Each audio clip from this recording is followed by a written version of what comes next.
Alright, here's another one about VAs. This one's going to be about training your VA.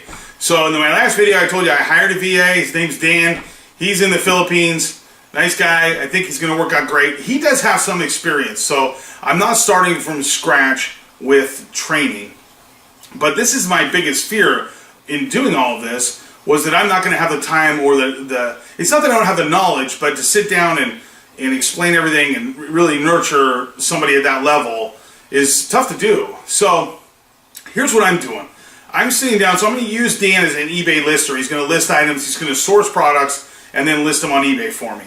So that's something that I currently do for myself. So what I'm going to do is I'm going to sit down, I'm going to put on my screen capture. I decided not to do it over Skype. I could have done a screen share on Skype, but I thought if I sit down and do it and record the screen and just talk, it'll be two things happen. One is he can watch that and focus 100% and not be worried about asking me the wrong question or whatever. I just thought it might be better for him if I do an hour of this. He can take notes, he can just focus on that and not have to talk to me and answer back and all that kind of stuff. So I think, at least initially for me, that was my thought process. I don't know if it's right or not, but that's what I was thinking.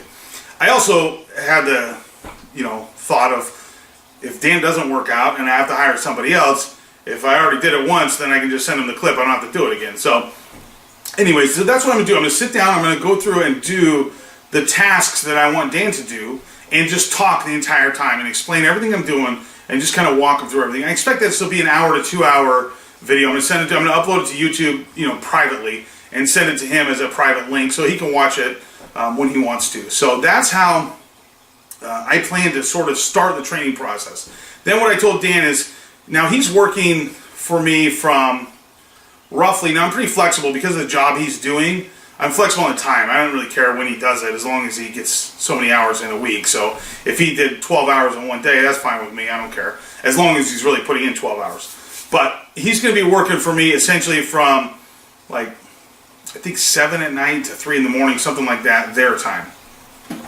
So he's got a screwy schedule and that's what works for him. So that doesn't work great as far as our time overlapping. So when it's 8 in the morning here, it's 9 at night there. So, I don't get up super early and start going. Usually around 8, I'm at the computer and moving. So I told him we'd have a Skype call, at least for the first week, every day around that time. It's 9 o'clock for him at night. It's 8 for me. That's good. We get some overlap in our schedule. If there's any issues, we can do that. So I want to make a point to really talk to him every day. And then he's going to send me a report at the end of his shift every day, or the end of his time that he's doing, whatever that may be. Tell me what he got done, any problems he ran into, etc. So I don't think it's a perfect solution, but as far as training goes, I think that's the best I'm going to be able to do until I can really develop a VA course, which, again, that's specific to each task, so I don't know how I can totally do that, but I'm going to work on it. And until I can get that, I think this is the best first step towards getting trained and getting them up and running. So anyways, that's where I'm at in my VA journey. I'll let you know how it goes from there, and see you next time. Be sure to like and subscribe.